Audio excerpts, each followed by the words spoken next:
Collecting in life in general can sometimes be like a roller coaster. Yeah, it's fun when you're going up, but what do you do when you inevitably have to go down?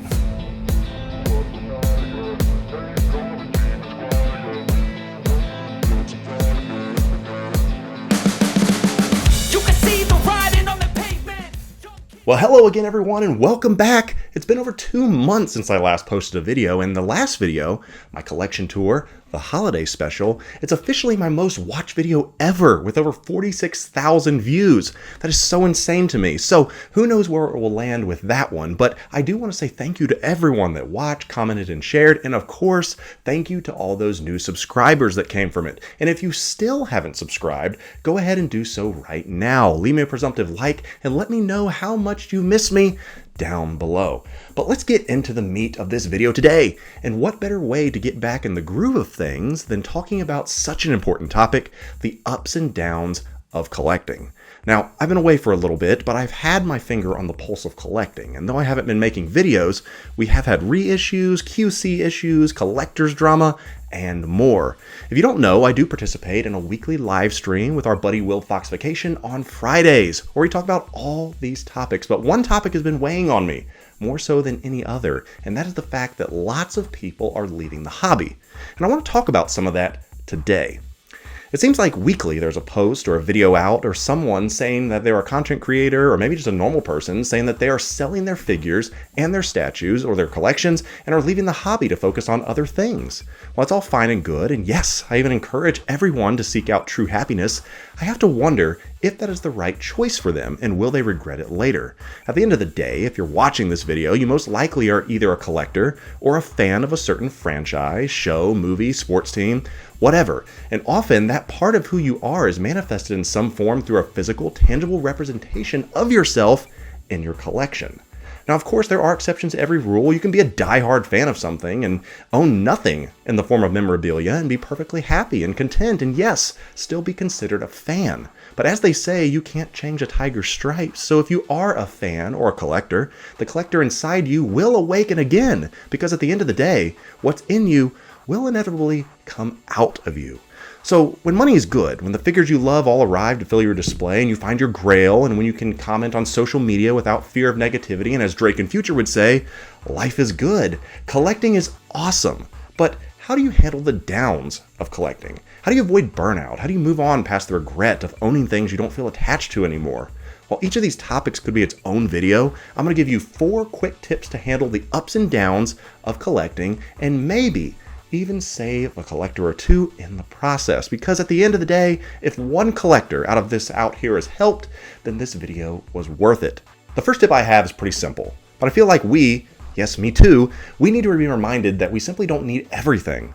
From what I see, a large majority of those in the community are being washed out by the seeming never-ending wave of pre-orders and products. When an end goal is actually in sight, you can fight through the low points because you may say, hey, this sucks right now, but at least after this, I'm done. But unfortunately, Hot Toys and other companies are businesses, and if they just stop making products, then they cease to exist. And we know that's not going to happen. So the constant we have to understand is that for the company, there is no end game. But for you, there certainly can be. And you know what the best part is? You get to dictate and decide that. Now, as Uncle Ben told us, with great power comes great responsibility. So today is the day. If you're feeling the crunch of collecting and feel like you're about to break, be intentional and make a decision. Are you trying to complete a line? If so, chase for that 1 or 2 last figures, then press pause and reevaluate. Maybe you're out of room right now. If so, let's call a timeout. Maybe times are tight and family always should come first, and right now you have way too many figures on pre-orders and you just need to simply bail out. If that is you, see if you can get some of your NRDs back and step away until a few more things are lined up and sure in your life. Regardless of the reasoning for why you feel the burn, at the end of the day, you don't have to. No one's forcing you to buy anything. On the other hand, maybe you're like me and want every new that comes out, but you and I don't need to have it.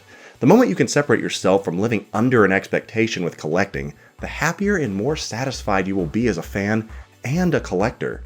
Now, once you've thrown the brakes on what's incoming, you have to stop the train from running over you. But that leads us to our next tip, and to me, I think could save a lot of people some heartache and frustration. The second tip I have is to unplug before you unload. Now this is a multi-layered, but I want to start with the simplest. If you're burnt out on collecting, step away from social media, Reddit threads, product videos, and just chill out for at least 30 days. Allow yourself a minute to just breathe, touch grass, and come to grips with the decisions that are laid out in front of you. Think of it like this. How many times have you bought a figure or a collectible because you saw someone with it here on YouTube, Instagram, or Facebook? If you never knew that something was available, would you still even want it? If you knew that there were no comments or fake internet points to be made about your latest purchase, would you still actually even have bought it? I'll admit, there have been purchases that I have made before simply for the validation I would receive from y'all online. And that is my challenge. If you are feeling like you want to quit, just unplug from all the talking heads and forums before you decide to unload everything. The second layer to that is a strategy in this. As long as you can afford to wait financially, spend some time away from your collection and see how you feel. If your collection's in another room, how about not going in there for a couple weeks? If you can, and I know it's impossible to avoid sometimes, but here's a radical tip. Box up a few of your favorite figures. Take them out, put them away, out of sight, and then come back in 30 days. Open them up, and how do you feel? Did you miss them, or could you not care less? At the end of the day, if selling them is the best choice for you, and you can live without that, at least you didn't make a rash, hasty decision. As I've said repeatedly, if you are a collector, you will always collect. So maybe it's that simple for you. Just stepping back, taking a break and a breath, and moving on to our third tip. And that's remembering why you collect. As I stated at the very beginning of this, our collections are meant to be representations of ourselves. Remember also I said earlier that stuff does not mean that you're more of a fan than someone else. But for those of us who do accumulate stuff, what made you start in the first place? Were you looking for the best representation of a moment on film? Were you wanting a token or a memento from your favorite character or hero or villain? And that's something that you've always loved? When you see a certain character in your room, do you hear an iconic line from them or remember a special time that you shared with someone when that character was present? To me, my collection is like a time capsule, and it transports me back in time to all those moments. When I see Endgame Cap, I remembered my wedding and how I felt with my new bride watching Endgame the day after we got back from our honeymoon. When I see Venom, I remember all the Saturday morning cartoons that I used to watch of Spider-Man. When I see Darth Vader, I'm reminded of when my dad brought home the first Star Wars VHS tapes for me so that I could literally watch them anytime that I wanted. Well, you get the point, and that is why I collect. But why do you? Or why did you? And if your collection is removed, would you miss remembering those moments? Because I know that I certainly would. So if you are like me, and I suspect a few of you are, that leads me to our final tip. And this final tip will hopefully allow you a happy medium to not feel stress in collecting, but also keep something for you to physically hold on to. And that is to consider trying out tier-based collecting. Now, I'm not the inventor of this, and I know that there are several other people in the community that have tried it and have found out that it works. At the end of the day, I love this community, and I love chatting with all of you and seeing not just your collections grow, but also you as people grow. And I want to continue to see as many people as possible fall in love and stay in love with this hobby, and a tier-based approach could help some of you. Essentially what it is taking a step back and looking at your current collection and your future collection, from what you have and what you have coming.